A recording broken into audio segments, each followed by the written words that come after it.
changed now on all of these sites? I'm not sure, because my God lies to me. Let's check both sites. Oh, can't check Mixer if I'm fucking going full restatus. Mixer!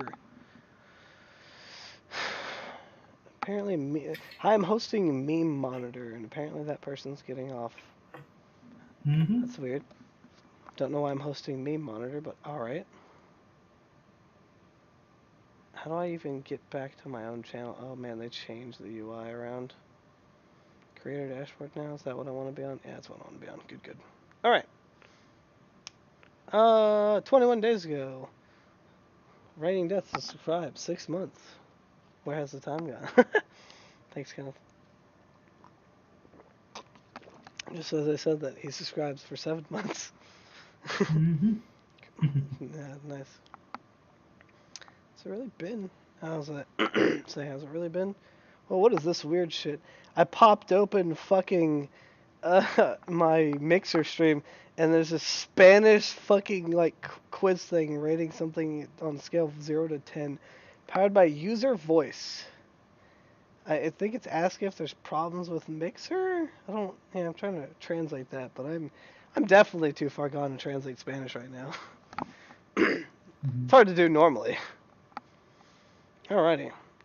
All my sites should be muted. They are indeed muted. Cool. There we go. Alright, well, ladies and gentlemen, we're going to switch over to the good old stream here. Hello, ladies and gentlemen. I'm your host, HyperBrother_1. Also a little bit different today. And yes, welcome to Table Talk Thursday, episode 92. Sorry I missed you guys last week. I was out actually enjoying a vacation for once. Kind of. It was a vacation on Thursday. Then we got to Friday and it was kind of meh. But then we got to Saturday and it was... Oh, no. Friday was definitely not the vacation. Friday was I built a, subfloor in an attic. It's going to be my new place to live. Yeah, that sucked. But anyway, thank you, everybody, for coming back and joining us for the newest episode. And we also have our co-host here. Rating Death 909, also known as Kenneth. Yes. So hopefully we will get back to our regular schedule, continuing to broadcast on Thursdays. At questionable time. At questionable time, but probably about 9 p.m. Oh, we're going to switch to 9 now instead of 8:30? I mean, it seems to be the one that works. Yeah, but then we're just going to keep pushing it back. And then if we go any further than 9, you expect, no, I don't want to do it. I know you. To be fair, it's unreasonable if it happens at 10. At 10, I guess. We can make it super quick. Just be like, boo! Alright, you're done. Let's get out of here. We'll see you next week. Good night, everybody! Good night, everybody. Oh, you have one free article. Damn. Apparently, I have one free article remaining for Bloomberg. Mainly because I have a couple, but that's only because every time you refresh the fucking page, it takes another one off. Does it? Oh. That's right. I'm sure it does because I have the great suspender, so I have to go back and refresh it. Ouch. Yeah, I only have one free article remaining. Looks like we're gonna have to start using Bloomberg. Wasn't there a site we were also using that we can't use anymore because the same thing? I think the Washington Post. You're right. I think it still works for you, but it doesn't work for me. Yeah, barely sometimes. Anyways, to kick us off at the top of the news, Brazil. Brazilian textbooks to be revised to deny the 1964 coup. Ooh. In a interesting take on the facts of history, Brazil's education minister, Ricardo Velez... History is written by those who win. Apparently so. Says school textbooks will be revised so children are taught a quote-unquote wider version of history. Whiter or wider? Wider. Okay. The Brazilian says definitely not wider. I don't know. So the interesting thing is Brazil, I feel like, I don't know, I told you, trying to figure out the population, but I feel a lot of them are Russian, so I mean, Brazil was Brazil was founded by the Portuguese. Yeah, I don't know, but for some reason, a lot of Russians made it into Brazil. I don't know. In fact, we have a Russian Brazilian guy that works with me, and then we go to the steakhouse, the Brazilian steakhouse, and it's Russian Brazilians on their freaking like chef's jackets. There's a Brazilian flag, and then there's a Russian flag, and then I listen to them speaking intense Russian, and I'm sitting there like, everybody else is enjoying their food, and I'm just like, they're just fucking. Did anybody else notice they were just speaking intense Russian? Everyone else is like, what? And I'm like, oh, that's right. I'm a weirdo. Nobody understands other languages. Like, I hear it and I'm like, maybe it's a mild paranoia. I don't know. I don't know. That is interesting. But yeah, I just sit there and yes. like, that's Russian. Or, hey, that's Mandarin. Or, hey, that's Japanese. I don't know. I'm good at doing that. But yes, Mr. Velez denies the 1964 military ousting of democratically elected Juan Where's this at? Goulart was a coup. He refers to the 21 years of military rule which followed as a democratic regime by force. Wow. I don't know. I've never... I don't know how that works. But, I mean, I don't think there's democracy by force. Like, yes. All right, let's be fair. I've never heard of a military dictatorship being called a democratic regime by force. I was gonna say, to be fair, we do enforce democracy in, like, the Middle East and other shit currently. By force. Well, that's what we claim to do. Yeah. We do indeed force democracy on everybody that else. Existed. And then put in democracy. We've also toppled democracies. Yeah, but that's because we're just like the people don't know what they want. Also because there's probably oil involved or something. We're not going to war out in gaining nothing. The question is you have to pay attention when we go to war is who had what big company made the biggest gain? Because that's it's gonna go on the conspiracy level there, but somebody always stands to gain when we go to war. Well, yeah, somebody makes money off of war.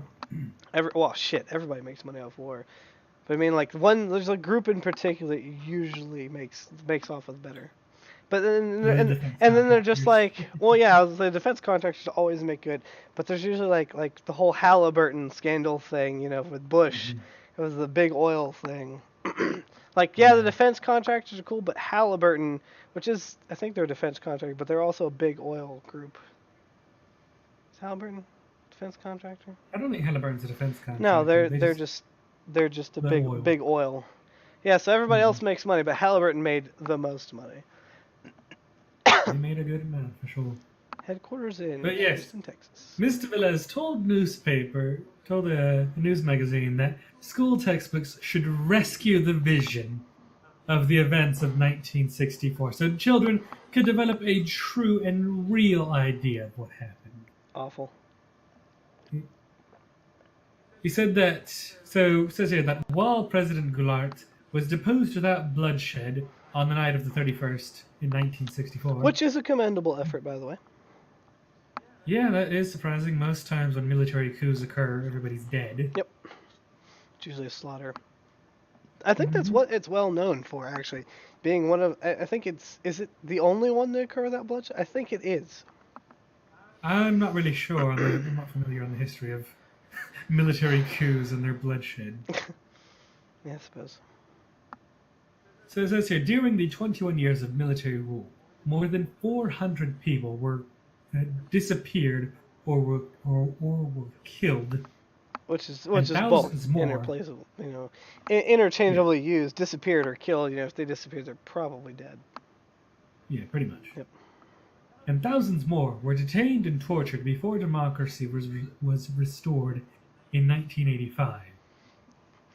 Mr. Velez describes the military rule as a democratic regime by force, which was necessary at the time. Wow. He said the toppling of President Goulart was an institutional shift, not a coup against the Constitution at the time. Well, let's see. The democratically elected president of Brazil was forced out under a coup, but that was all in a bid to preserve democracy. Right. What? Because the people's elected official was not democracy. Go figure. Folks, we've got it all wrong. Clearly, what we're doing here in America and advertising around the world, clearly that's not democracy, which it's not. But we'll ignore technicality. I was say technically we're not a Technically not, democracy. but we're ignoring technicalities We're for the a principle of the matter. representative, whatever the fuck is it? It's a representative democracy is what we have. Yes, we are a representative. We are a constitutional representative democracy. Yep. Skirting those lines every day, baby. Mm. But it's interesting to see a major nation go in and be like, so this is now history as we see it, and this is what we're going to be teaching your children what history is and how they should view, our particular movement possibly within history. I mean, it's insane if they think they can get away with this. I mean, revising history in such a gross and abusive way. We, not only us, but other countries in the world do the similar thing. I mean, what was it recently? We covered a story where like they wanted to take, was it out of Texas books? It was obvious. It was Texas. Wasn't it the fucking the U.S. splitting up, like the Civil War? Weren't they basically gonna try to take out the Civil War? Yeah, well, I think they wanted to tone down the Civil War, like how they're trying to say this 1964 military coup was a protection of democracy and other bullshit. Mm-hmm. That's basically what I think they try to do for the Civil War. It's like it wasn't about slavery; it was about states' rights and property rights. Slavery was a tiny part, a little part. I don't even think it was that. I think they were trying to say like it wasn't a full blown war. It was like a small, like a skirmish. Well, I don't know. They were trying to reclassify it. Yeah. It's definitely. Yeah. I know Texas tried to bring in Moses as like a fucking founding father, trying to say like our laws are based on biblical laws brought down by Moses. Fuck. I think that's one of the biggest things one. we covered. It's just retarded, ridiculous. Yeah, retarded. I'm gonna go with retarded. Yeah. I don't know. Anyway, that's enough to cover about the story. Yeah, no, that covers it. We'll move on to Brexit, I think, right? I think it's the next thing. Yes. Next story. Cool. To Brexit! Alright, so Brexit. What happens now? Theresa May's So, plan. if you can show the people this, so that they can get a Oh, okay. clear idea. Let's pull up this. I think it's this one. Yeah, there we go. Cool. I love how it's one of those yes/no line plan things. Yeah, we got some fancy dandy flow charts here. Theresa May's plan. Yes, Theresa May's plan, which has failed now at count, I believe, at least 4 times to pass. Request further extension, quote, as short as possible. Plus talks with Jeremy Corbyn. Can they agree to a compromise deal? Yes, PM takes new deal and extension request to EU leaders. No, MPs to vote on range of options.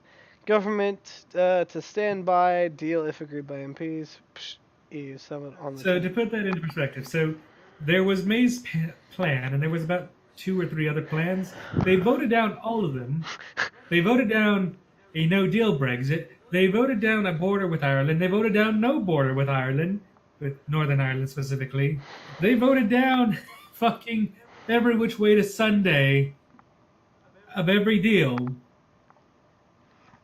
But they still want a deal. They still want Brexit. So, wait, so they want to leave, basically, yeah? They want to leave, but they want to leave on their terms, but they don't like any of their terms. That's the great thing. Gotcha. So, yeah, EU summit. And the EU agrees or EU refuses. EU refuses, no deal Brexit. Or you cancel Brexit. EU agrees, government tries to implement, quote, new deal. Oh, man, they're going to have a fucking... It's not Ford, the new deal. Was it Ford? No. The Roosevelt, yeah. New deal. Deal. All right. The British land. Deal or no deal? No deal. No deal. Yeah. Beautiful. So it's pretty interesting. So basically, the government can continue to negotiate a Brexit deal, and that the EU could either negotiate, they agree on a new deal, it passes, and then they renegotiate the deal that has been implemented, or the EU refuses all deals, then the government will then reconsider the option, either go no deal, general vote, a vote of no confidence to try and remove Theresa May, another referendum, or cancel Brexit entirely. Now, this is actually pretty interesting, is that Theresa May has stated if Parliament approves her deal, she will resign if it passes. That is just fantastic. She's like, I know you hate me, but do you hate me more than you hate this deal? And nobody's taking her up on that offer. No. So anyway, yeah. I was going to cover the next story since we didn't really cover much Okay. here. It was just a flowchart. The flowchart. I mean, it's just more talking about different ways about how this Brexit could go. Because there could be it wins, or the government could go with an alternative. Prime ministers could resign. They could vote in new people. They could cancel Brexit. I mean, there's a number of different options they have, and including that the fact there is still time to cancel Brexit, Right? which at this point they should probably All right, well, hold off just Brexit. cancel The Brexit. problem is if they do that Develop a now, they're plan. going to be like fucking just ridiculed and mocked on the world stage.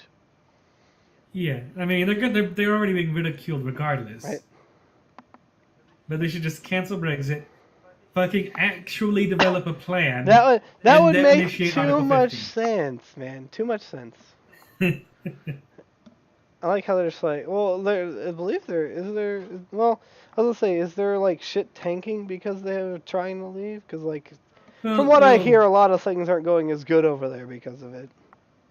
Well, let's see. Tons of major companies and banking companies have left the UK because UK used to be like a main hub for banking. They're all gone. It was like the main hub in the Europe, I believe. It's like the America of the Europe. Pretty much. Companies or factories are closing.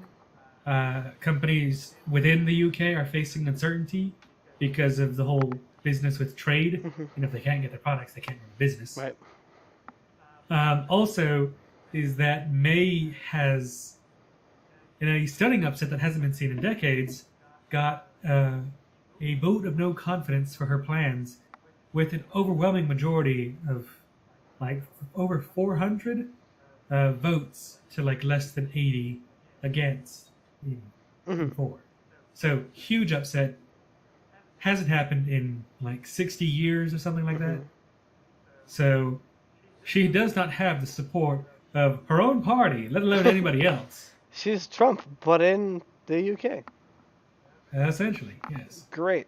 Anyway, so here we have pictured the royal wedding, quote, zombies lose human rights case.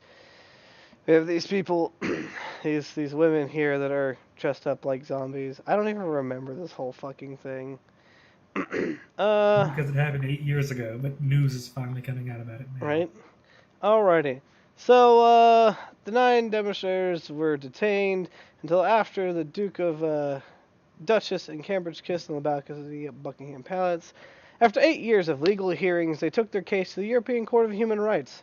There, they were told there had been no breach of their right to liberty. The court's ruling means police can preventively detain people even if they have no specific intelligence leaking the individual to crime. Ah, yes, it's like pre-crime or whatever. There's a movie about this, people. It's got fucking that one. It's got the Mission Impossible dude in it. Tom Cruise? I think it's Tom Cruise. Or it's the Tom Cruise lookalike. I think we covered this before. It's anyway, it's the whole pre-crime thing. I think it is Tom Cruise. Anyway. Yeah, but that's crazy. Just like, oh yeah, we can totally now arrest you, even though you haven't committed a crime. Well, technically the U.S. does that. It's called probable cause. But I mean, that's the thing, is like, they don't have probable cause. I mean, they're dressed out, looking weird, kind of acting shady. I don't know. That's the U.S. can use probable cause for a lot of things like that. But anyway, problem here is that they were told there's no breach of their priority court rulings. The 9 people who fought the case to this Strasbourg court were among 20 who were arrested, detained, or searched before Prince William's wedding to Catherine Middleton. Among them was a group taking part in a tongue-in-cheek, quote, zombie wedding, unquote, in Soho. The event was 2 miles from the Westminster Abbey ceremony and aimed to draw attention to cuts including to public services that would hit members of the LGBT community. Well,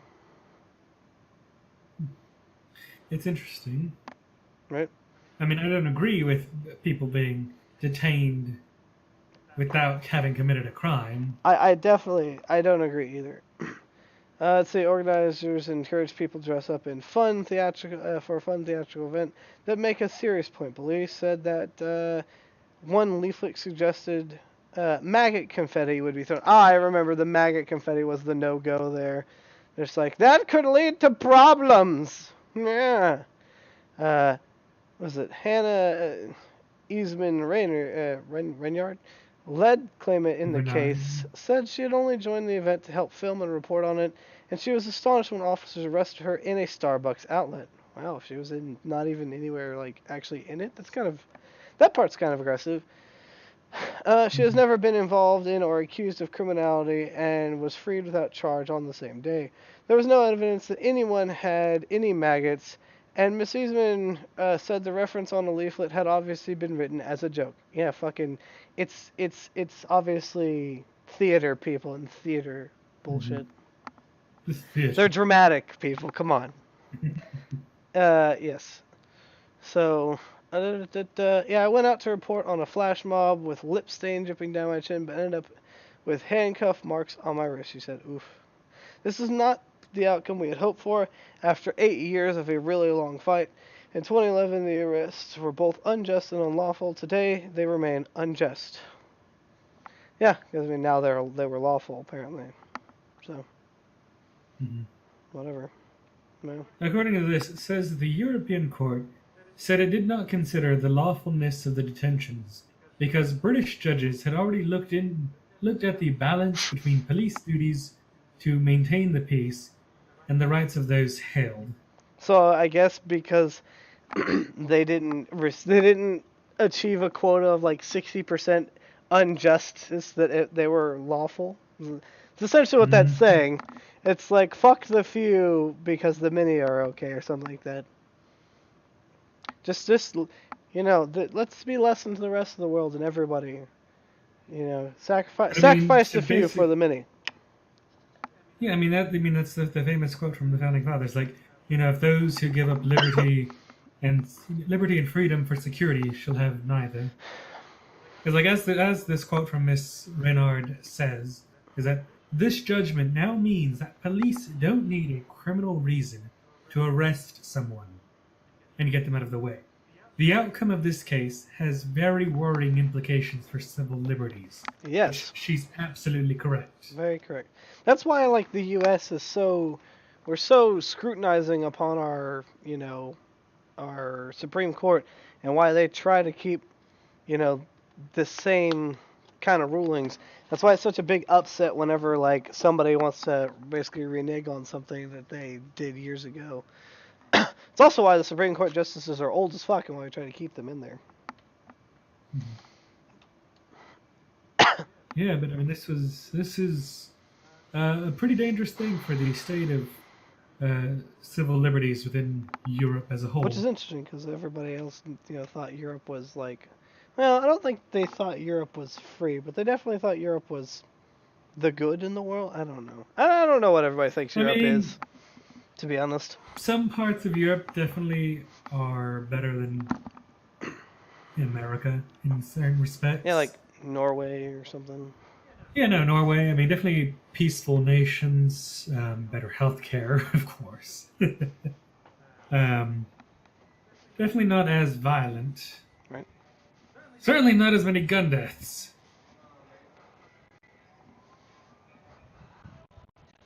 But interesting. Anyways, I'm going to cover the next two stories because they are related. Which I'm not even sure if they're supposed to be this early, but whatever.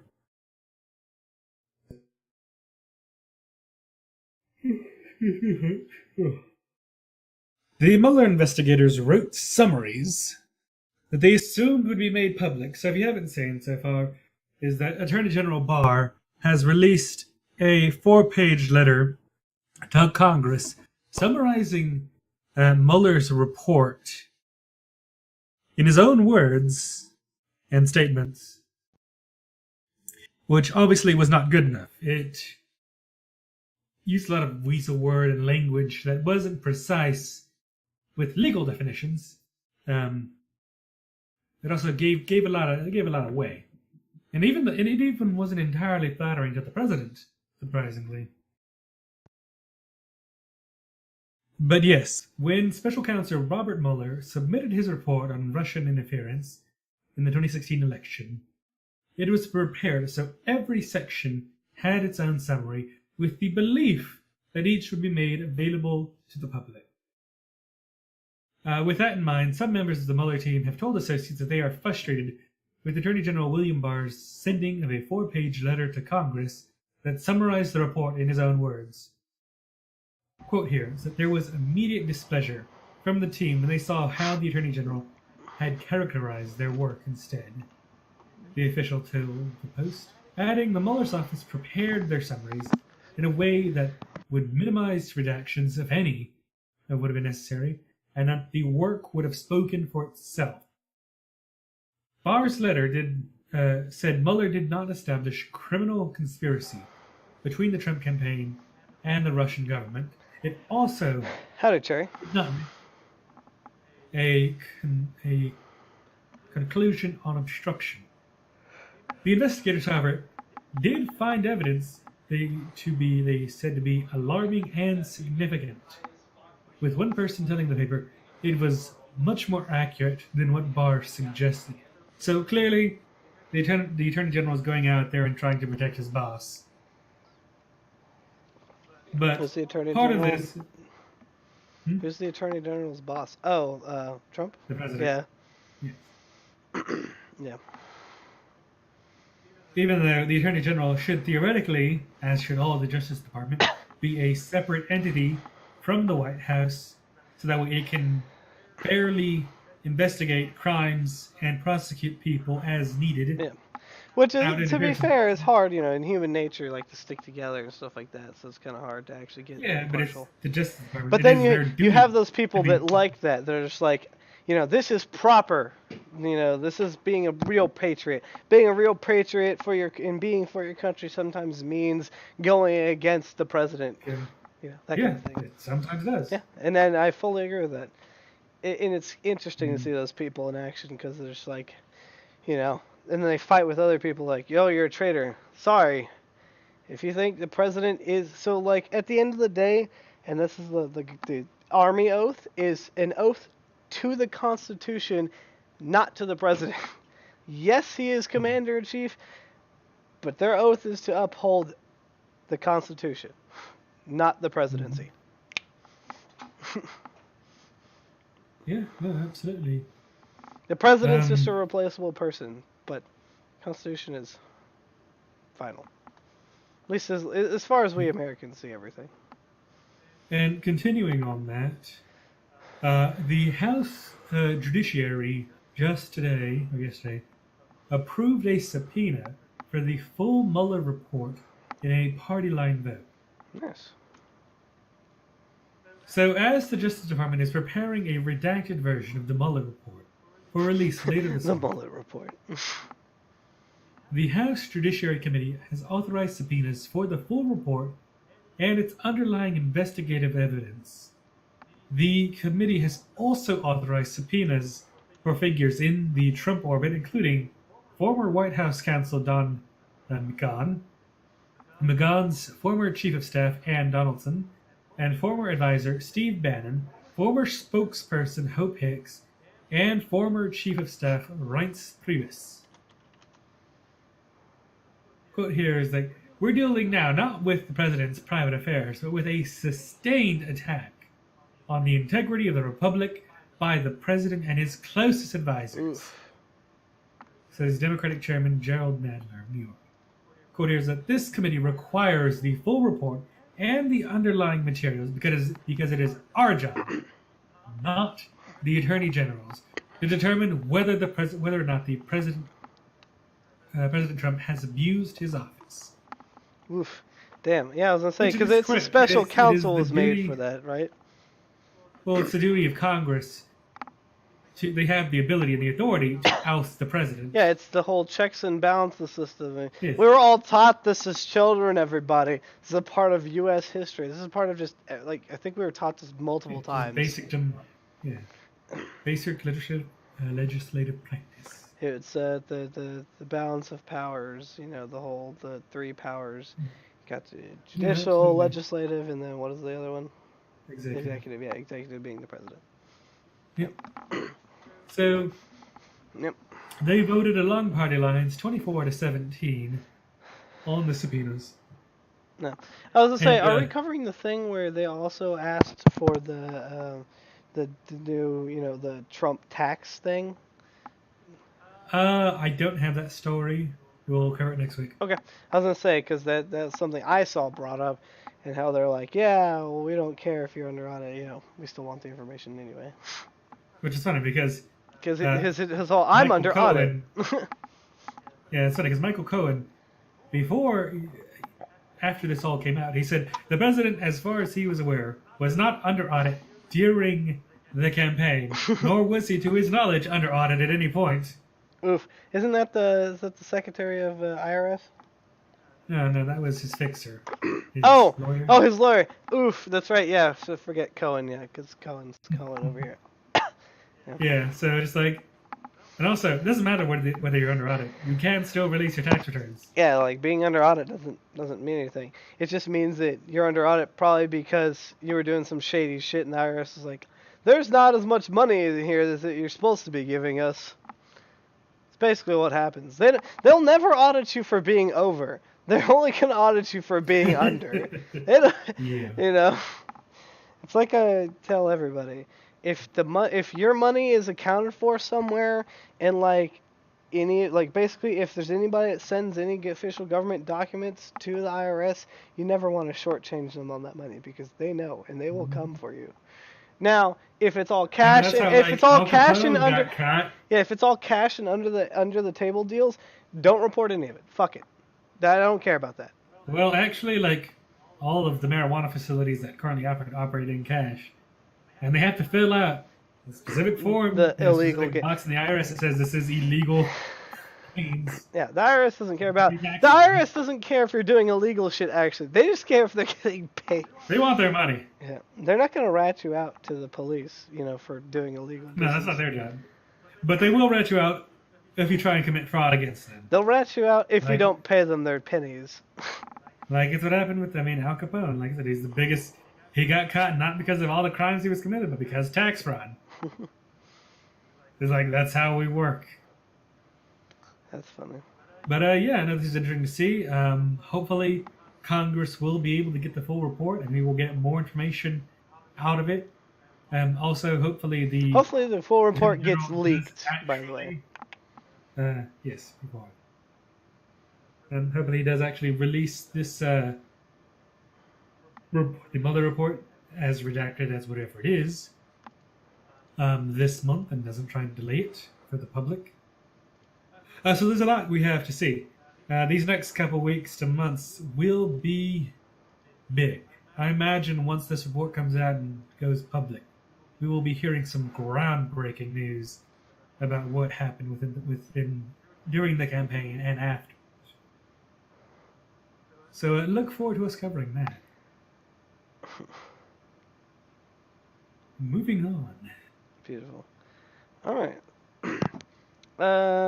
Is that? Oh no. So wait, which one did you move to? You moved to the House Judiciary thing, right? Yeah, I think some things got moved around. Gotcha. Yeah, I think something got moved around for me. Because Finland, I have is next. Yeah, Finland is definitely next, so I'm gonna do Finland. All right, Okay. back to not American things because Kenneth might have botched that a little bit. It's okay. Yes. Finland's basic income experiment shows recipients are happier and more secure.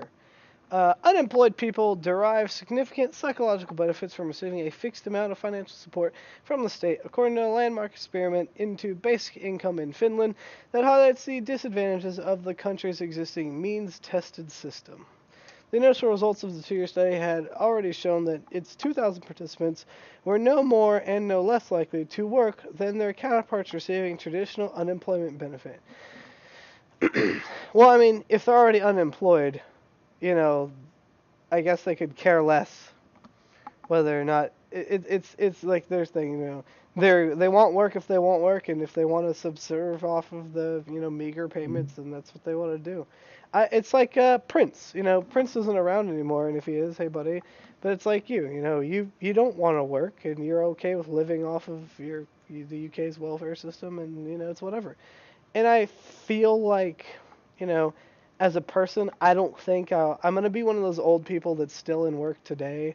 It's like 70 and still working because like I don't think I could not work. I don't think I can honestly take a break. I'm seeing that more and more. My days are always filled with stuff. I always have shit to do. I could. I It's so nice whenever I took that. When you took what? Whenever I was in between jobs with the school district and Lockheed, it's like I had essentially a month off Hmm. in between those jobs. And that was so nice. Wake up when I wanted, go to sleep when I wanted. If I wanted to, That's a month, Kenneth, do though. something. But I'm saying, I know it's just a month, but I'm just saying, as my experience, like if I wanted to do something, go out someplace, do someplace, see something, yeah, but you also had the money to do so. I also did have the money to do So so. think about it in another retrospect. Think about it in retrospect if you didn't have the money to do so. If I didn't have the money, well, I just wouldn't do as many of those things. Hmm. Yeah. I mean, there are plenty of And things it you can wouldn't do have that been don't as necessarily happy. cost money. I guess. I mean, like, for me, I just stay at home and play video games, and that cost me very little money to buy a new game, like, Mhm. every couple months. So the thing was, I survived very nicely off my unemployment, because in the end of the Mhm. day, it doesn't take me much to actually live. Now, I was down there when I didn't have, like, a house. I had pretty much a house payment down there, but, like, I didn't have to worry about much, really. I mean, I paid all my payments, and Mhm. really, I was already to a point where it was okay. And unemployment worked for me. Now that was because unemployment is a percentage, like about half of what I was making. I think it was like supposed to be 70, 60%. That's less. Well, so and the funny thing is, unemployment is based off your taxes. So on taxes, Mhm. I had only made 40,000. So it was like a percentage of 40,000. They gave me 20,000 if I remember correctly. They give you half of Mhm. what you make, and that was actually okay to survive on down there. Now, Mhm. it did start eating into times. Like things did get bad here and there sometimes, and then eventually, once the Mhm. money ran out, I had to go to my mom and stuff like that. But it wasn't the worst, and I Mhm. definitely couldn't do as much. But basically, I just sat at home for the most part. But that was the Mhm. thing. Try to go extended periods of time without doing anything. You'll go fucking nuts. Yeah, I can totally see Well, that. I didn't go anywhere. That's how I kept my costs down. Is I didn't go out. Like yeah, I went out to eat, but that's about it. Mhm. Just stayed home, play games. Yeah. Anyway, continuing back to the article. There's a set of an additional results from the social insurance institutions Kella showed that those getting a basic income described their financial situation more positively than respondents in the control group. They also experienced less stress and fewer financial worries than the control group, Kella said in a statement. So, for reference, the control group was people who were receiving just normal unemployment benefits and all the requirements that came along with it. Gotcha. Let's see. The results illustrate how bureaucratic and erratic the existing system can be. For instance, regular recipients of unemployment benefit complain that it's nearly impossible to know how taking on part-time work will impact their financial situation at the end of the month. Under the current system, declining job offers or training can result in financial penalties. But some have discovered that indulging in a hobby can even lead to benefits being denied altogether. So yes, using money for other things. The results published on Thursday are based on phone interviews conducted during the final months of 2018. Further results of the experiment are due next year. Finland is the first country in the world to trial a basic income at national level.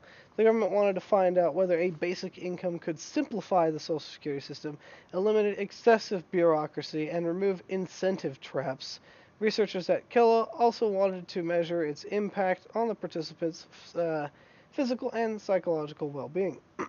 The And the results so far, basic income recipients are no more likely or no less likely to be employed than members of the control group.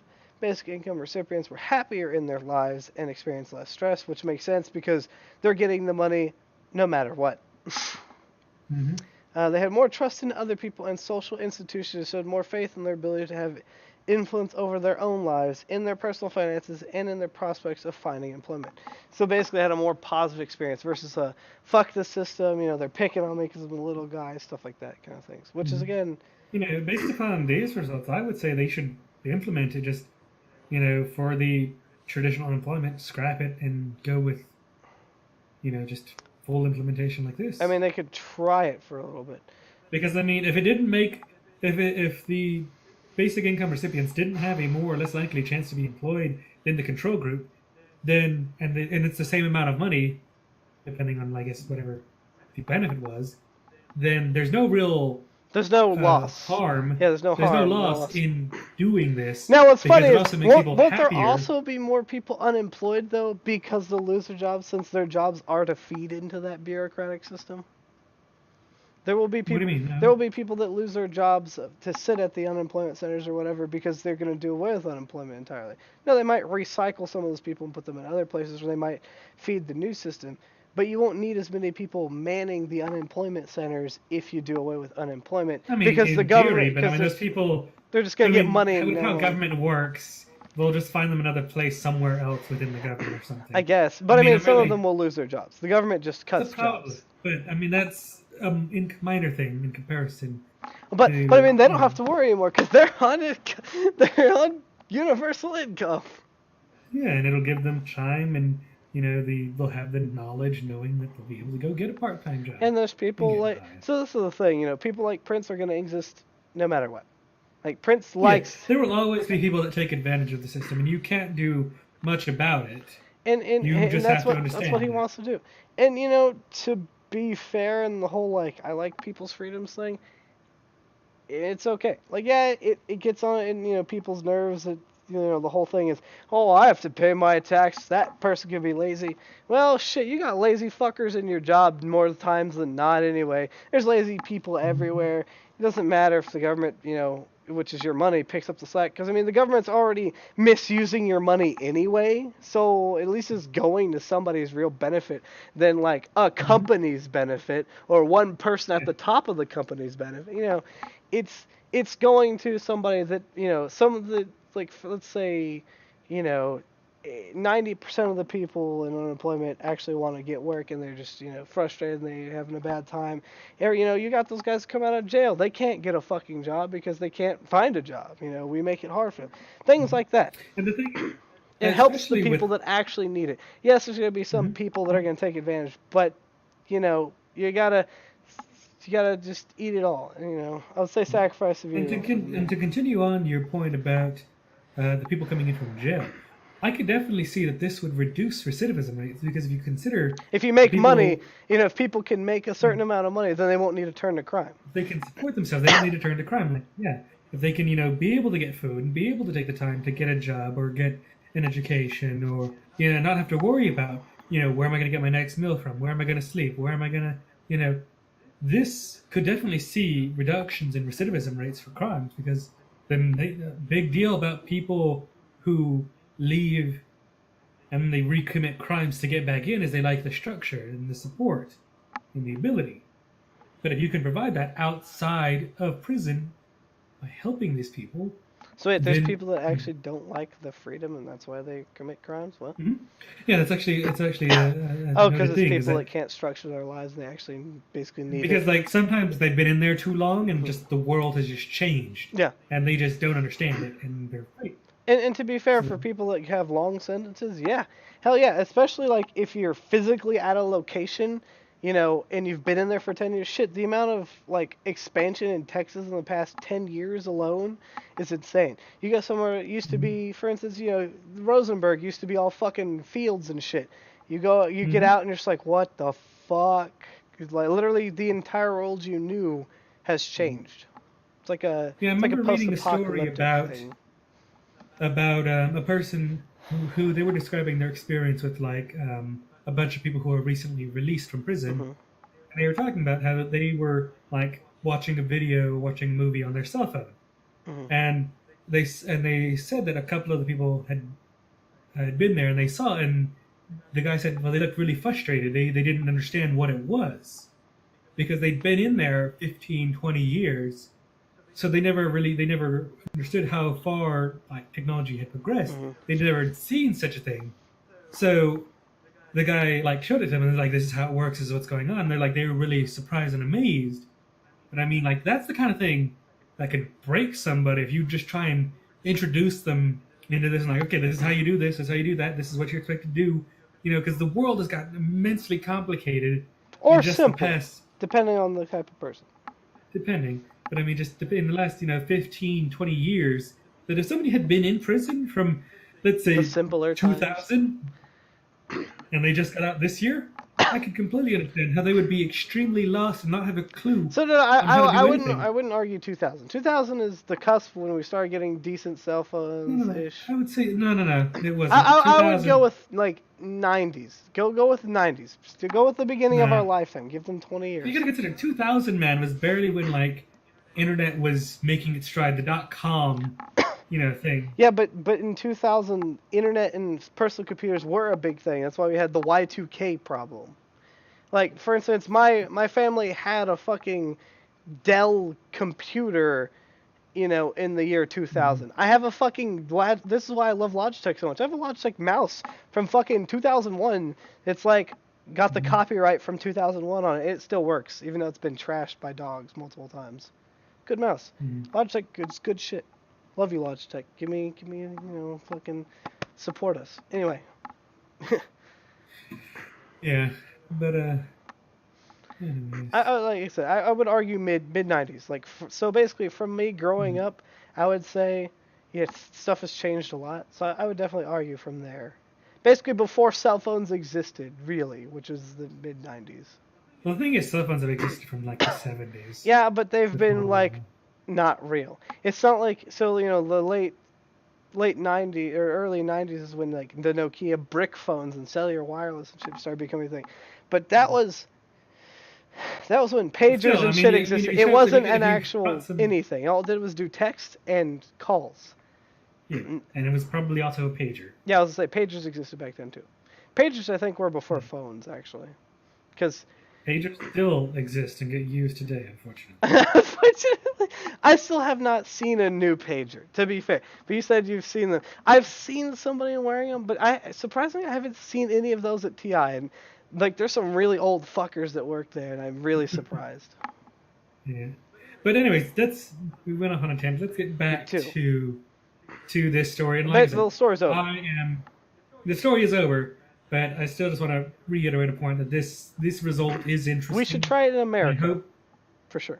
I'd love to try it in America. Wasn't This Hawaii this trying it? Isn't that what we covered? The entire island I of think Hawaii? Hawaii might be developing a plan, possibly trying it. Yeah, there's going to be their entire state, which is actually not just it's a state because the way the fucking geopolitics works, but it's also just islands. So yes, Hawaii became the first state to pass a bill in support of UBI. Yeah, because we covered that story when it happened. See, I remember Yeah. shit we cover. I just don't pay attention. I don't know. I remember shit we cover though. I Mhm. care about the news. I just don't go out and So seek it. we'll see. I don't think anything's happened with the Hawaii Not yet. bill. Oh, that's my phone going off. That's a rough way to do a trip. And yes, it has been 4 hours since ingestion. Anyway,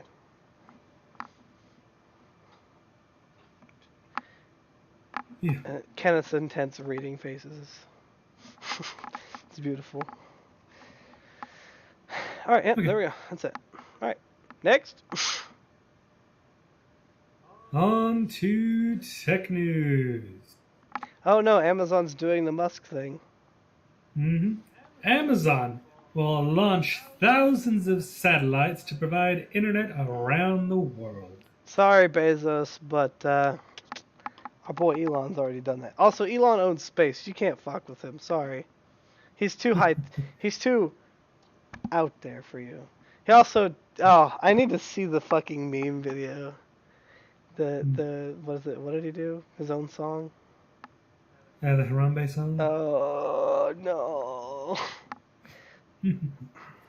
Yes, but Amazon plans to launch a constellation of 3,236 That satellites. sounds like an oddly specific number. It really is. Also, In hold on a second. We have so much space junk floating Yes. in our atmosphere. If we do this too many more actually, I think this is going to actually be over the technical limit. We cannot fly out into space. It'll make it unsafe eventually. Yeah, that's actually whenever I saw the story, I was talking to Trooper about it. And that's a huge worry, is that with all the space junk that currently exists out there, and with the stuff that we continue to throw up, is that eventually we could theoretically lock us down on Earth I mean, until it's able to be resolved. realistically, we could just shoot it all out of the sky. If we really wanted to fix it, we could just blow shit up. Yeah, but weapons in space, especially satellite-based weapons, are super easy. No. I'm not talking about weapons in space. I'm talking about weapons from the Yeah, ground yeah, to but shoot into essentially- space. No, I'm talking about blowing shit up in space from the ground. We have that fucking That capability. would be infeasible. What? What do you mean? That's not infeasible. With We have missiles that With the do that. amount of space junk that's out there, I'd say it'd be pretty infeasible. No, but we could blow stuff up. But then we would create more junk by blowing shit up. Yeah. So, people have talked about giant nets that capture space debris. Also, micro propulsion systems that would basically just go onto large pieces of debris attached to them, and then just use the propulsion to desynchronize their orbit and launch them into the Earth's atmosphere. Yeah, but all that stuff costs a lot of money. It does cost a lot of money, but it's safe ways I love the to large bring things net. in. Humanity, what can we do to fix this interesting problem? More Got nets. nets. Large nets. How primitive can we go? It's like fishing, but in space. Large net. Yeah, pretty much. Beautiful. But yes, the so-called Project Jupiter initiative first came to light after It's Cooper, not Cooper. It's Coaper. It's Cooper, I guess. Cooper. Yeah, it's Cooper. You said Cooper like Jupiter. I'm like, no. I know. I saw. I was like, it looked like it. Yeah. I don't know. I've been misreading things all day. Oh. And you're not even the one that's high. Nope. Yes, Spotted Cooper Systems LLC had made 3 sets of filings with the ITU, or the International Organization in charge of coordinating satellite orbits. How do you pronounce her name? Cooper? What is the Cooper belt? Oh, there's actually a belt. Mhm. Ah. So Amazon is the latest in a string of companies with plans to use a network of thousands of satellites to offer broadband around the world. Unlike traditional internet, these plans... Unlike traditional satellite internet. Yes, unlike traditional satellite internet, thank you. These plans involve the use of satellites in low Earth orbit, which can be operated cheaply and with low latencies. Lower. Not low. Lower. Which is, I don't know. Questionable either way. But yeah. We'll see how low they are. Yes. SpaceX has plans to launch as many as 12,000 satellites as part of its Starlink constellation. OneWeb wants to launch 650 satellites, and Facebook is even getting into this, developing an internet satellite of their own. Dude, so basically, this is the deal. All of the aliens that have landed on Earth, which are now the leaders of all these giant tech companies, are on us like, yes, let us make our own giant network of space things. They will talk to the motherland and steal the planet. I don't know. The whole fucking what's his name? Jokes. So The it says here, Facebook guy. Project Cooper will consist of satellites at 3 different altitudes. There will be 784 satellites at 367 miles, nearly 1,300 satellites at 379 miles, and roughly 1,200 satellites at 391 miles. These satellites will offer internet in areas ranging from 56 degrees north, roughly in line with the middle of Scotland, down to 56 degrees south, which is below the southernmost tip of South America. Which is Which, mostly the world, essentially. yeah, now this area theoretically covers over 95% of Earth's population. Cool. Wow, that's really interesting. I would say that would definitely cover most of the world. hmm Um, so it says here is that the FCC will consider issues such as orbital congestion as well as Amazon's plan for decommissioning its satellites at the end of its operation. Decommission. Orbital debris has become an increasingly large concern, as we talked about. Orbital bombardment. NASA NASA has recommended that 99 out of every 100 satellites from these mega constellations will need to be deorbited once their mission is over to prevent the space around the Earth from filling up with dangerous junk. Most definitely. Because, like, if we're launching, for instance, Musk and his 12,000 satellites. I'm pretty sure his are like weird mini satellites. Yeah. But yes, 12,000 things in space is bad.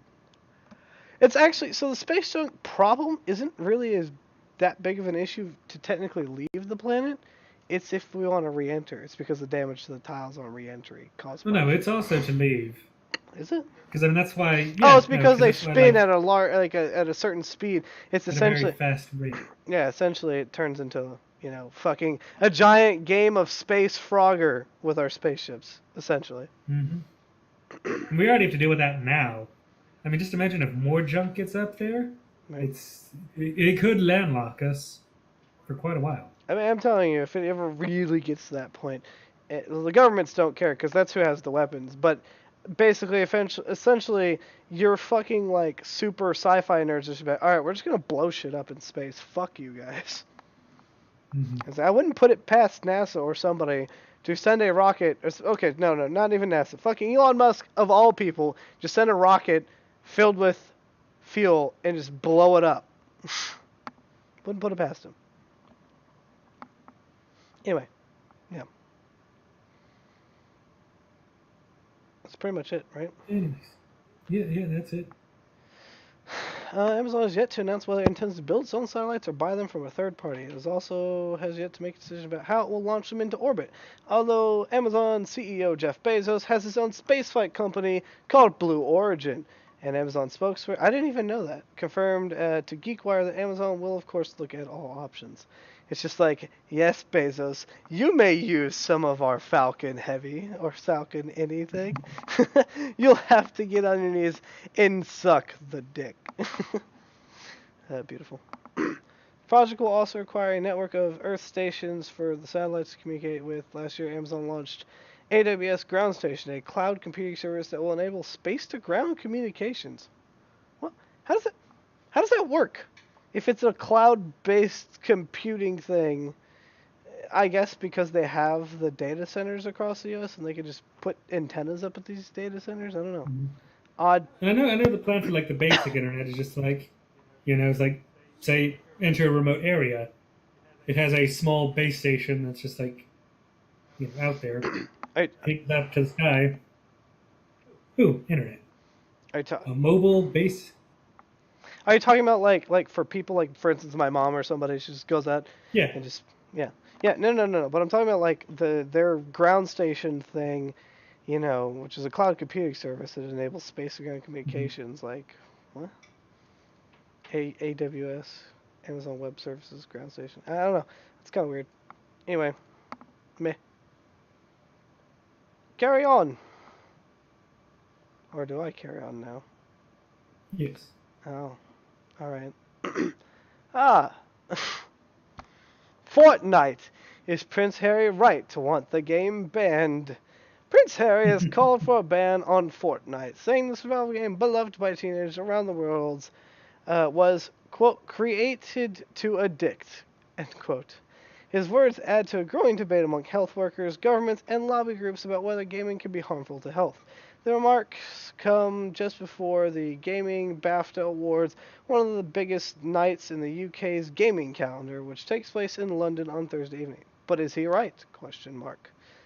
What did he say? At the event, what is it? At an event at a YMCA in West London, the Duke of Sussex launched a scathing attack on social media and gaming. A fortnight, he said, quote, "This game shouldn't be allowed. Where is the benefit of having it in your household?" Quote, "It's created to addict, an addiction to keep you in front of your computer for as long as possible. It's so irresponsible. Quote, it's like waiting for the damage to be done and kids turning up on your doorsteps and families being broken down," unquote. He added that social media was, quote, "more addictive than alcohol and drugs," end quote. So, yes, the social media being addictive is a thing. I would agree with that. But, like, Fortnite specifically, this sounds like a rich person's non-dilemma. It sounds like, it's so appalling. Literally sounds like a rich person that doesn't interact with the outside world. I'm sorry, Mr. Prince Harry, but if you realize that some of the Fortnite's a lot on kids and some other shit, but I mean, it's the best replayable gameplay for these kids. I mean, when I was a kid, I was stuck on playing Halo with its endless replayability for me, you know. And, like, it's a thing. And to me, it's, at least they're spending hours playing Fortnite than actually doing drugs or something. Like, yeah, you could go outside, but then you still probably go do drugs. I don't know. I mean, I know when I was a kid, I mean, I was always outside, riding my bike, or just playing with my friends. I used to be, and then I started playing video games. But I still, even whenever I played video games, I still used to get out ride my bike because I wanted to. You know, I would. Well, I never had that many video games. Like, I had a console, and like at best, 3 to 5 games, and most of them were single player. So like I couldn't play them with my friends. So Yeah. didn't have a choice. Yeah, I think, you know, you had the low, I don't know, I would say the lower middle class lifestyle. I had the middle class. I don't really know what it was. Mm-hmm. Like, oh, my dad made good plant money. That's what it was. So my dad's side was okay. My mom's side had nothing. So I lived worse than you when I was with my mom, but when I lived with my dad, I lived better than you because he had the money for all the nice things, and he also played a lot of games too, which is good. You know, that's what helped us play games. And we also liked being over there because we had access to the internet at the time, even though it was dial up and everything. Yeah. And we only had one Ethernet port we had to share with the Xbox or the PC. Oh, that was always the problem. Dude, we fought so much. Me and my sisters would actually fist fight over internet time. That's also probably why I actually got out, is because, like, I'd have to, you know, share with my siblings. Mm-hmm. Maybe that's why nowadays I don't share with anybody, because I'm just like, I don't have to share shit now that I'm an adult. Fuck everybody. Mm-hmm. Anyway. But yeah. Players can play alone or as part. Okay, so you're always squatted up. I don't care what the fuck it says. I mean, you could play solo, but eh. Anyway, what do doctors think? Earlier this month, a GP, a general practitioner, I guess. I don't know how that works in the Europe. Yeah, that's correct. Told an 11-year-old boy that he was, quote, prescribing a 2-week ban from computer games such as Fortnite and Minecraft. Oh, that's detrimental to an 11-year-old boy. And that's just what they like to do. Dr. Amir Khan. Oh no, I have a Khan that works with me. It's great. Said that he was concerned about the impact gaming was having on the boy's life. It was a lighthearted attempt to draw attention to a serious issue, but anecdotally, more doctors are seeing links between gaming and effects on both physical and mental health of young people. Yeah, because physical, they're not getting out and doing much, but the mental health, definitely. I don't know. I would argue a lot of things about the mental. Like, basically, you don't go out and you don't meet people as much, but the problem is these days that's just happening in general anyway. Even the adults are communicating less. They're communicating through their phones or through other things than actual face-to-face. And also, it's getting to the point now, I think, that it's kind of almost weird if you communicate with somebody. Like, if you try to talk to somebody, like for instance, I would say like if I went out and somebody was, on their phone or something, and I tried to say, well, hello, how are you? Like, I feel it's weird when people approach me, because we came from a small town where nobody approached each other really, unless you were an adult. Nobody approached people that were young, because that whole thing. But, like, when I went to Austin, people were actually legitimately friendly. So the weirdest thing happened. I think I told you about the thing in the HEB parking lot. So they're just like, hey. And I was like, instantly paranoid. I was like, lock door, and of my car and whatever. I was like, yes, hello, do you need something? He's like, no, I don't want anything, man. I don't need anything. I was like, what do you mean? It's like it's just kind of weird. He's like, yeah, no, I just felt like talking randomly, and I was like, it's kind of weird. I'm like, you'll have to excuse me. I'm from a small town. That doesn't happen. I was like, nobody's friendly, and like up here, it seems like everybody's more friendly. I've never experienced that, so like, if I'm a little weirded out. And to be fair, whenever you get that level, you can reach naivety where somebody's trying to talk to you while somebody's trying to steal your shit out of your car or something else. So like, I know about things in the world, and so I'm just like, paranoia, go. If you're worried about things that aren't happening, that's cool. But once they happen, you'll be prepared. I mean, it's kind of one of those things. Better to be prepared than be unprepared. Yeah, it's an interesting thing. But anyway, so yeah, they believe, and this is a thing currently right now with back to the gaming subject. Is it an addiction or not? And we all this whole platform that we're streaming on is a part of this. Like, yes, there's some content that isn't like gaming. But, so, if you believe Twitch is a streaming platform that's not for gaming or isn't based around gaming, you're just wrong. I mean, that's what literally made Twitch become so big, was gaming, honestly. And it is the, quintessential gaming streaming platform. Everybody knows about it. Like, yes, YouTube is YouTube content. Even though YouTube has gaming and YouTube has streaming, it's still not like this. Mixer exists, but Mixer's kind of a joke. Basically, Twitch is the streaming platform. It is the platform. And that's just how it's it's an interesting thing. I was just looking at an imager gallery this morning that was talking about, like, from the 80s, like the video game craze, where all the fucking news is like, Pac-Man fever, Pac-Man is corrupting the youth, Pac-Man is, harming the children and causing increased rates of truancy, and that they're all mall rats because they're spending all of their time at arcades and they're addicted to this. This is the same shit I'm saying. Yeah, it's the same thing all the time. From the 80s to now, it's always video games or movies or going back further, the moving pictures and news. And so here's the problem. Let me speak up really loudly for everyone. I'm sorry if the world's not as good of a place as you fucking think, and other people need an escape from the reality that's shit. That's really what it all boils down to. Some people want to escape. Not just to have fun. Or fun, but it all is in a reality escape anyway. Like, I want to get on and play games, and it's fun, but it's fun because you're escaping your reality of, I have school the next day, or I have homework to do. It's a reality escape. I guess it's not necessarily escapism, but it can be. I think it is mostly. I don't know. I would say a lot of the kids, essentially, especially kids.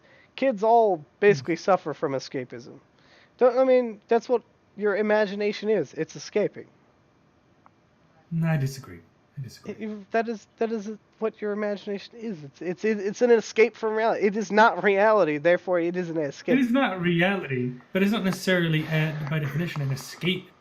You're not... an escape from reality is it has a very particular meaning behind it. I guess. But the need to escape from reality means a very specific thing. It's not necessarily... I don't necessarily mean escaping is bad, though. I'm not using it as a bad term. I'm not saying it's bad. I'm not saying it's good. It is what it is. But, even whenever I played like games through like anime or even cartoons is still kind of a form of escapism. Reading the books. People read books and it's an escape because as all the famous quotes are, it's like going into another world. People want to escape. People do, but people also, it's not mutually exclusive, being able to enjoy something, but not necessarily, because people read, And now this is going to get into a whole other topic. They read, books about reality. But it's not necessarily escapism. But it's still an escape if you imagine the area. So, for instance, let's take we'll carry this at a different different time. I was gonna say, but like Troopers, Civil War stuff, it's a nice thing, but it's still an escape. What do people call it when you get out and actually go do stuff? They call, oh yeah, how did you like your, it was an escape from the day to day. It's the terminology. It's all escapes, man. It's escapism. You have to become the escapists. I disagree, but Anyway, all right, carrying on. Oof, the truth behind anti-vax. The truth behind the anti-vax community. All these, I love how they have all these nice little pictographics. It's beautiful. Mm-hmm. So yeah, I'm gonna break down a study that behind some interviews behind people within the anti-vax community. So this is actually pretty interesting. So they've asked them. So here I'll go through the questions and their responses.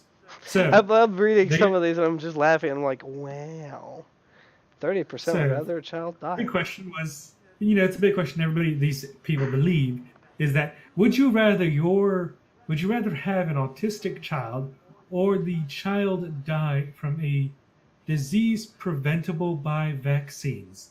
So of the parents who are anti-vaccine, 72% of them would rather their children have autism, but 27% would rather have their child die. A third of parents who are anti-vax would choose to have their children die of a preventable disease than get autism, which vaccines do not cause. Which is funny because if you look at the study to even further break this down into weird shit, non-parents would rather have their children die less. So part of it's just like an ideology and a belief thing. They're just like, I'm hard-headed, I'm going to stick to this and force my kid to stick to this ideology and shit. That's essentially what that is. In comparison to the non-parents. I just think it's funny that the non-parents actually want the kids to die less. Like, you know what? Autism better than death. Yeah, it's because they're like... But the parents are like, fuck my kid, I hate them. Die. Okay, I'm not gonna say that, Kenneth. That's wrong. That's wrong. You can't. I know you want to generalize it. I know. But I mean, it's. But that's essentially it's a death sentence. They'd rather their child fucking walk into the goddamn gallows if you're so fucking caught up in your beliefs. And that's the thing is, they want to enforce their beliefs upon children. That's essentially what people do, and it's hard. I don't know if there's any parents that can not put their beliefs into a kid because it's hard. Like they're just gonna pick up difficult. on your beliefs. But I mean, just here's a picture for the because you're supposed to choose though. What's best for them. So they also talked about of the anti-vaccinated, how many were vaccinated, like by their parents or whatever. So in that case, nearly 70% of anti-vaxxers have been vaccinated. Yeah, we've all been vaccinated. 70%. And yet, they were vaccinated, but fuck, they're not going to vaccinate their children. Right. That's just complete hypocrisy. Autism. Also, autism just happens. It's like a mildly... It's also pretty interesting is that, that same, that whole 70-30 difference, 70% was vaccinated, 70% wanted their children to have autism, 30% weren't vaccinated, 30% want their children to die. It's an interesting correlation, but I mean, there's no causation, of course. Statistics, man. It's all numbers and percentage. It's all, at the end of the day, it's all bullshit. But hey, it's good numbers. So, also, this goes into talking about how the voting minds of these people. So, of the anti-vaxxers and how they voted in 2016, 40% voted for Donald Trump, 28% voted for Hillary Clinton, 26% didn't vote at all, and then 3% did a third party / write-in. And if we break down those third party votes, most of them are 40% voted for Gary Johnson, which is 21% for Jill Stein, 16% for Bernie Sanders, and the rest don't matter. Evan McCullen, Daryl Castle. I don't even know who the fuck any of those people are. I bet I know who Jill Stein is. I don't even know who those people were, and I fucking paid attention to the goddamn, I know Bernie, cycle. But Bernie didn't even want to run, so he basically gave up. Well, the fucking DNC rigged the fucking Oh, yeah, I primaries know. in favor of Clinton. Well, what's the thing is that Bernie bowed out though. The people just wrote him in because they really, really wanted Yeah, him. because they wanted Yeah, him. even though he had already left. What's interesting is what is that? What's the porcupine red green thing? It's those people that Pinus is. Libertarians? Yes, that's the libertarians. I didn't know that. Yeah, that's the So- libertarian logo. So this is interesting. So this talks about the children of anti-vaxxers. So the total response, the total amount of children that have been vaccinated by anti-vaxxers.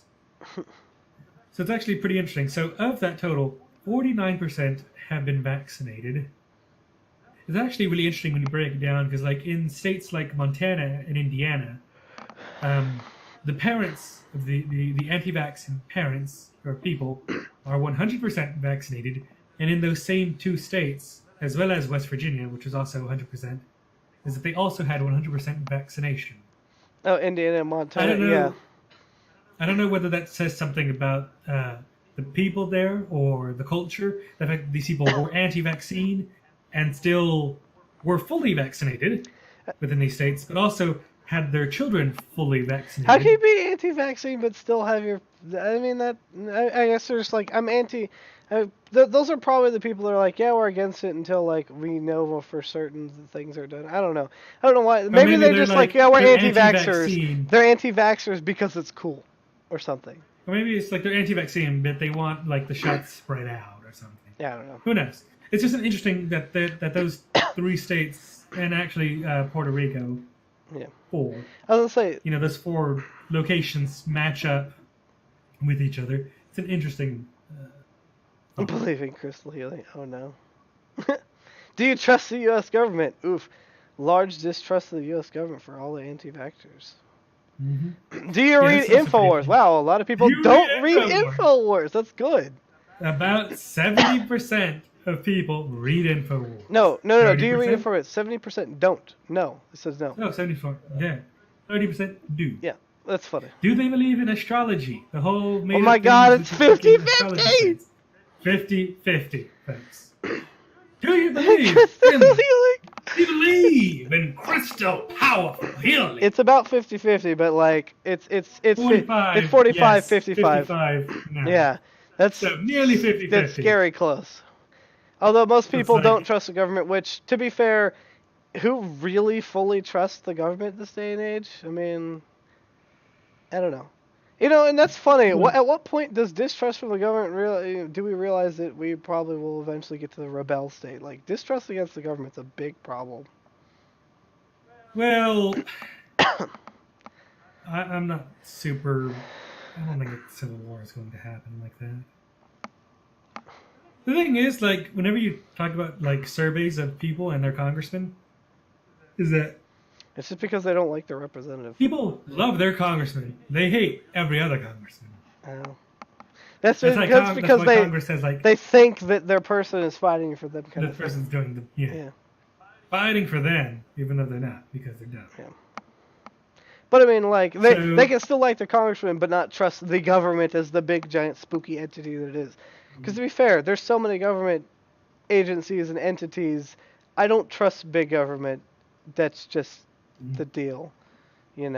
There's certain groups that I would say I do trust, but currently I don't trust our president. So like, Yeah. eh. Yeah. So this is actually interesting because they also go into a Generational. generation breakdown. So 50% of the people, so Our age. 50% of them are millennials, 50% of them are between 25 and 34, What? with 26% being 35 to 50, and 10% being 50 to 64%. Now that doesn't actually really surprise me about the older generation, because a lot of these older generations, the 50 to 65, they're the people who, either went through a lot of their life without vaccines for major diseases. Like I lived. Well, no, that's the thing. It's like, because that generation was also the same generation that got their kids, which are in their 30s and 20s, Yeah. vaccinated because they saw this is what happens whenever you don't get Yeah, vaccinated, whenever but there these are are diseases, these diseases, anti-vaxxers. that. Yeah, these are anti-vaxxers. I'm just saying generationally, it's only 10% of those people versus 50% of 25 to Yeah, I don't know 34s. why all of our age people are so stupid. The younger ages are not as dumb. I'm sorry, but our generation is apparently dumb. Well, 18 to 24 is also within our generation. I suppose it's true. But like what I would consider actually okay, so you know what? I believe it's the people older than us that are the problem. Cause like there's a span of people, and I want to say it's probably since I'm 25 now. I want to say it's like the 26 to like 35 region that's just fucking dumb. I don't know what it Mhm. is.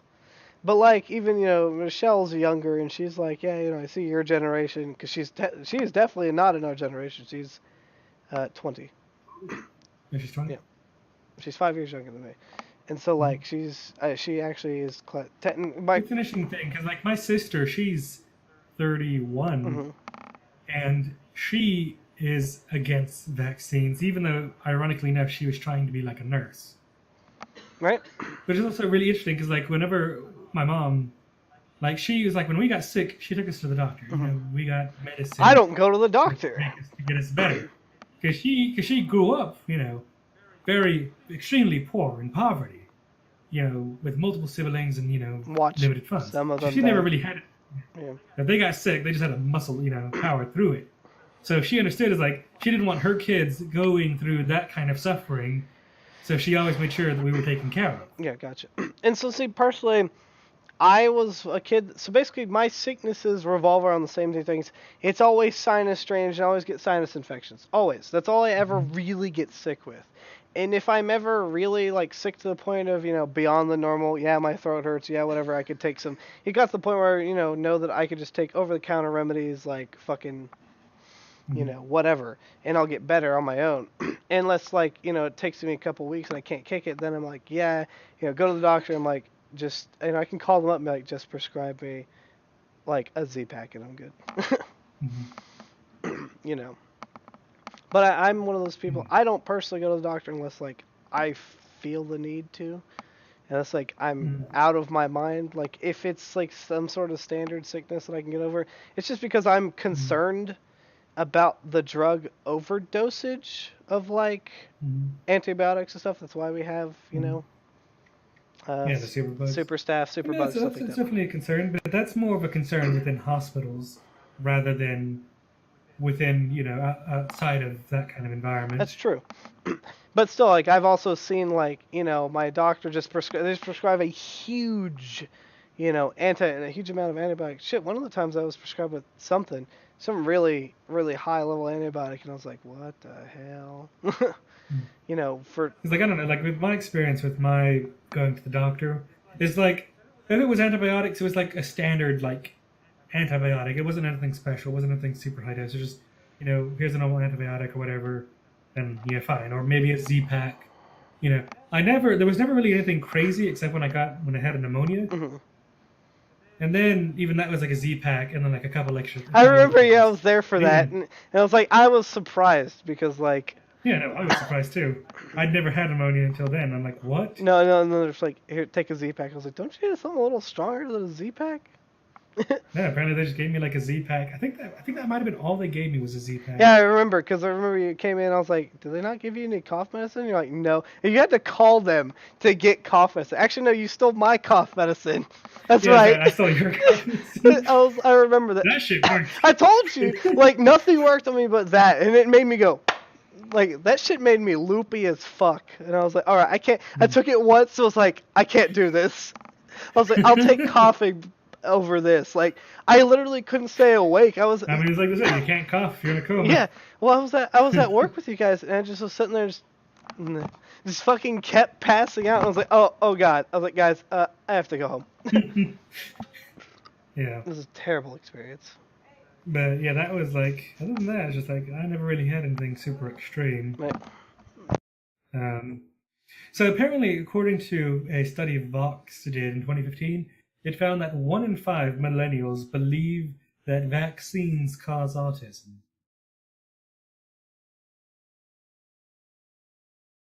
let's give that a moment to sink in, folks. 1 in 5 millennials, that is between 19 now and freaking or 20, 38, believes that vaccines, 1 in 5 of them, 1 in 5 people, cause autism. Fucking idiots.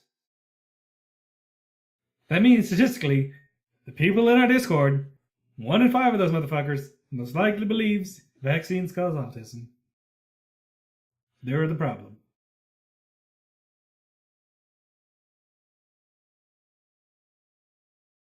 Anyway. All right. Anyway, all right, yeah, on to the next one.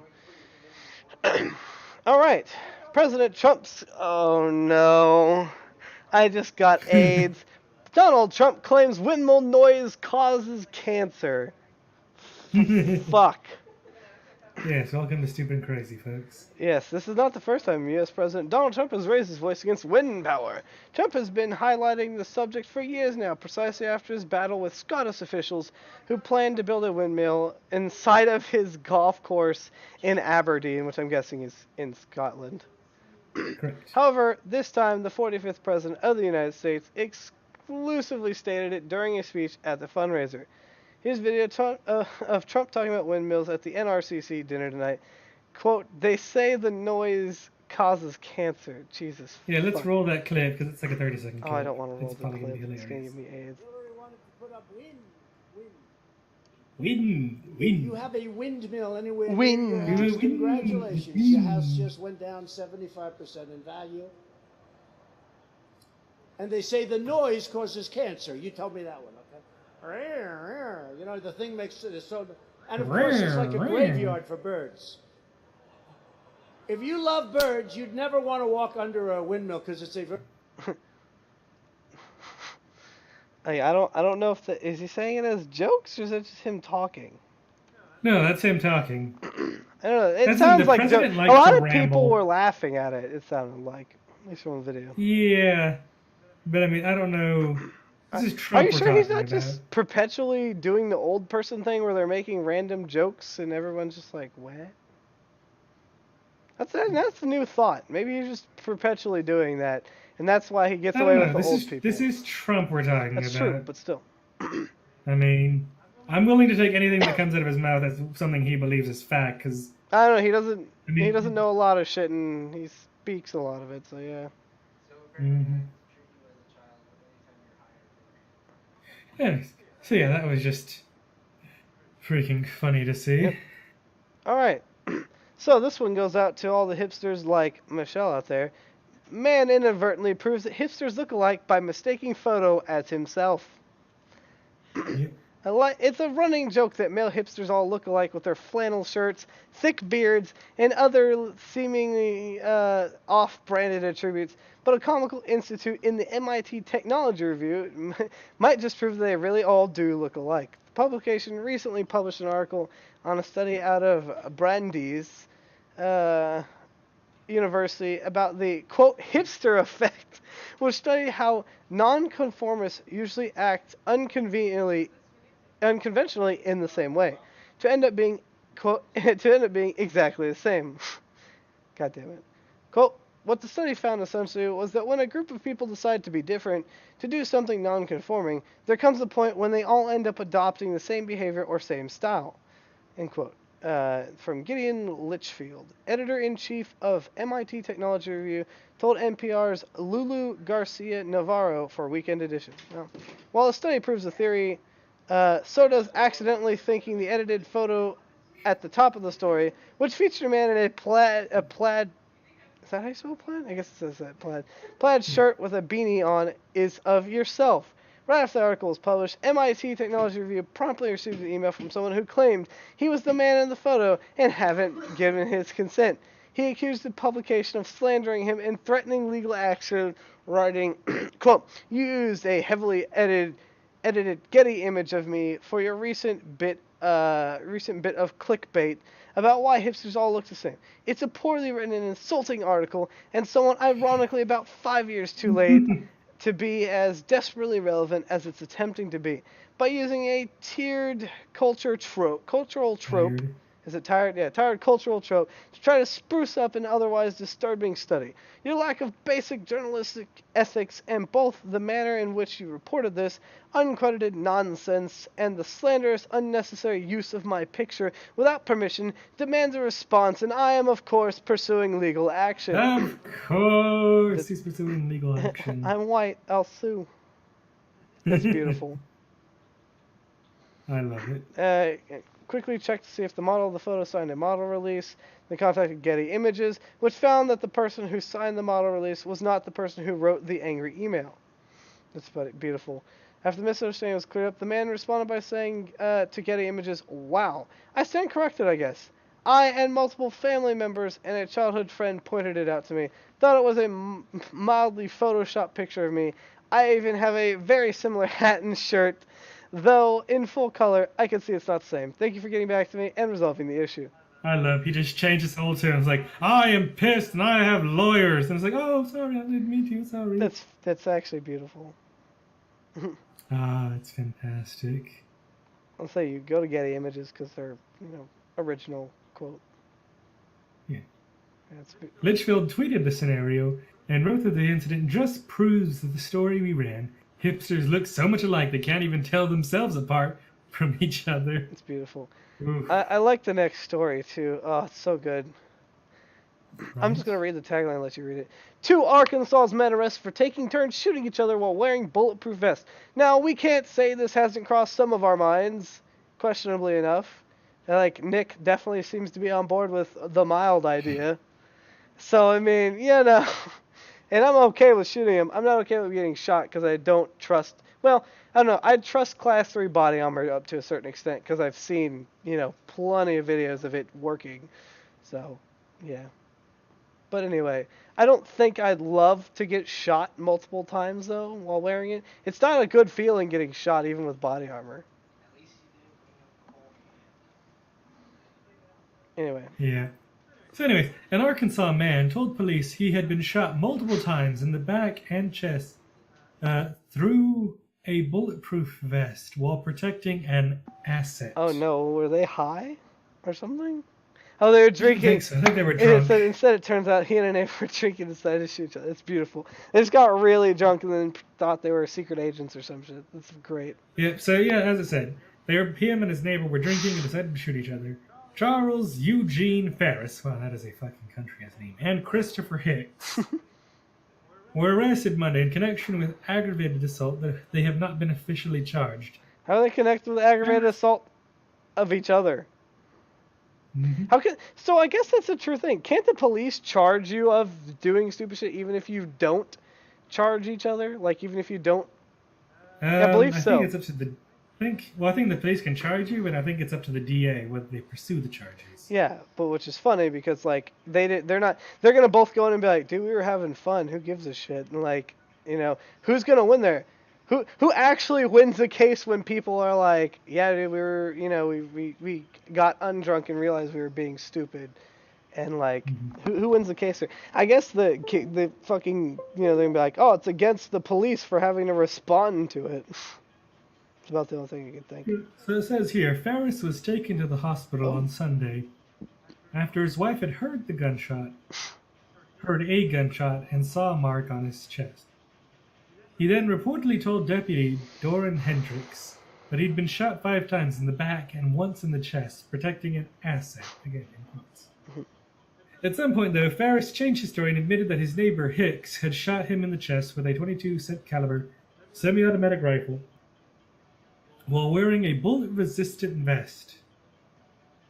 Hicks then put on the vest, and Ferris fired 5 bullets into Hicks' back. According to the Democrat Gazette. Ferris was arrested after being released from the hospital, and then Hicks was arrested at his home. Fucking fantastic. It's a good idea. Let me shoot you with my .22 caliber gun. And it's like, oh, yeah, I'm good. Yeah, you want to try this on? Yeah, sure, let's do this. Geniuses. I know. Old man was hospitalized. Interesting. Alright. That's funny. It's just beautiful. because I thought that was definitely a speakeasy thing. That's definitely a speakeasy hold my beer level event that's going to happen once everybody moves to Texas. Maybe not that. We're definitely going to shoot each other with more high-powered airsoft guns, though.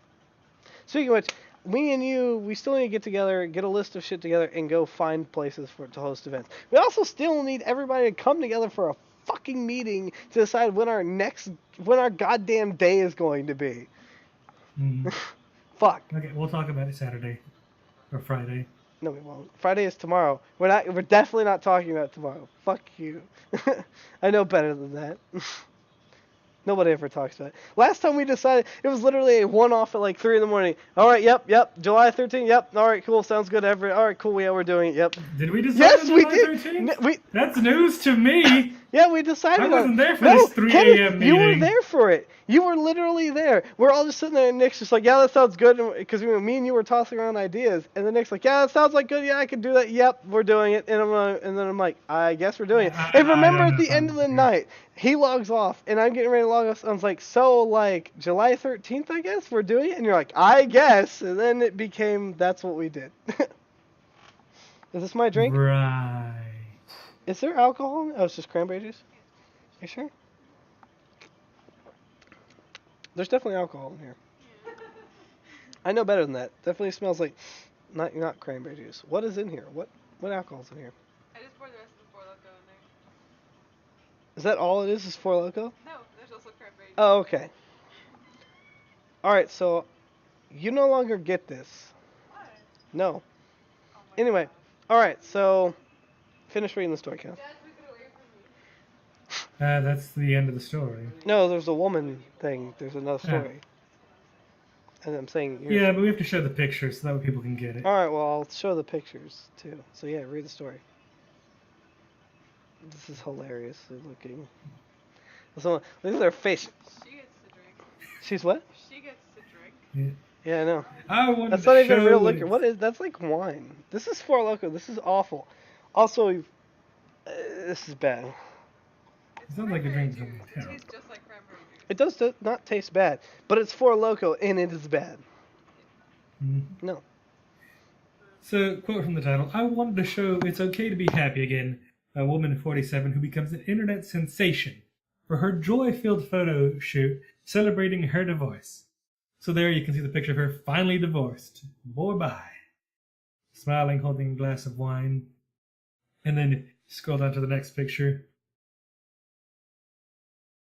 It's like there she is with her divorce papers. I wish you had had the best, but you already had it. Oof. Look at she's just tearing this guy down.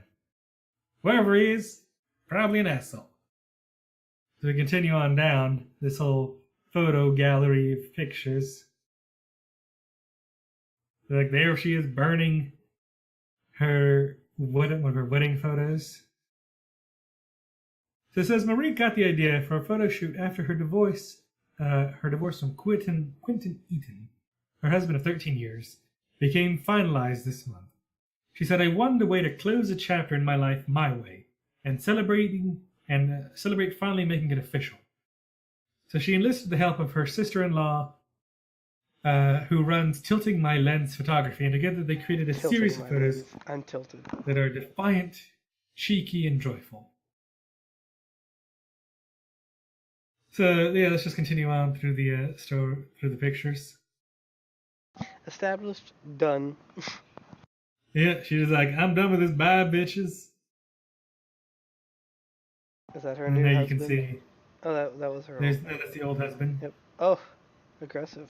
Oh, I love that next picture. Just boom, and that's with the heel that it was the done in 2019. That's beautiful.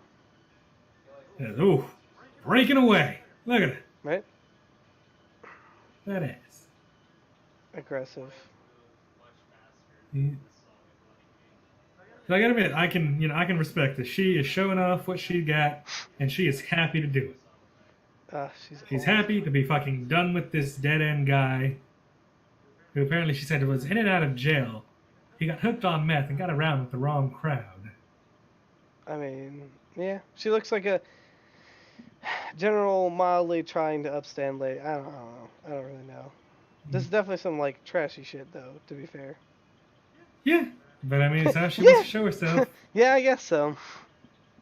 You know, more power to her. You know, you do you, lady. Right? You be happy with your life. Don't let anybody take your happiness away. Listen. One thing I've learned, okay? If mama ain't happy, nobody God damn that game. That's just gonna be the living meme forever. It's great. Mhm. Really will. Yep. Really will. But yeah, that's the last story. Ending it on a happy note there for this evening. So please come back, check out this channel again next week on Thursday at 9 p.m. It's CST. 9 p.m.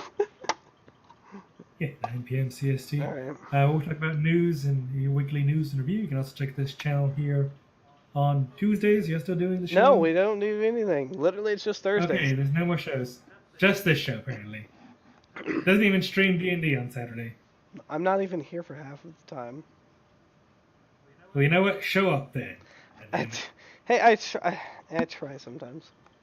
I do eventually always show up, at least on Saturday. Friday's not so much. Did Nick actually take over Friday? I think he's thinking about it. I don't know I thought he whether was he's doing it, and then he like started not doing it because he. Well, the last Friday was just a continuation because there was nothing else. Because Cherries wasn't on Friday. Yeah, well, Cherries is gone now forever, and Nick wants to Cherries take is the gone, spot. But I the don't last know Friday whether he didn't do it because you guys ended up playing games instead. Actually, no, we didn't do it on Yeah, Sunday because Stellaris or something like that. You know. Yeah, it was Stellaris on Sunday. He's like, yeah, you guys want to do it now? I'll do it. This is more fun anyway. I was like, Yeah, "Fuck." we're doing Stellaris. Yep. All right. So yeah, so check out this channel whenever, because somebody will be streaming or stream hosted or whatever. Oh, there's always stream hosted every day. Somebody's streaming. If you want to check out the channel for the people that host, whatever. I don't even know half of them. I don't know how the fuck I got to the guy I got to today, but hey, I did. It's probably somebody you knew who just renamed his channel. I'm considering that. But yeah. Anyway. Alright, thank you everybody. And have a good night. And we'll catch you on the next stream.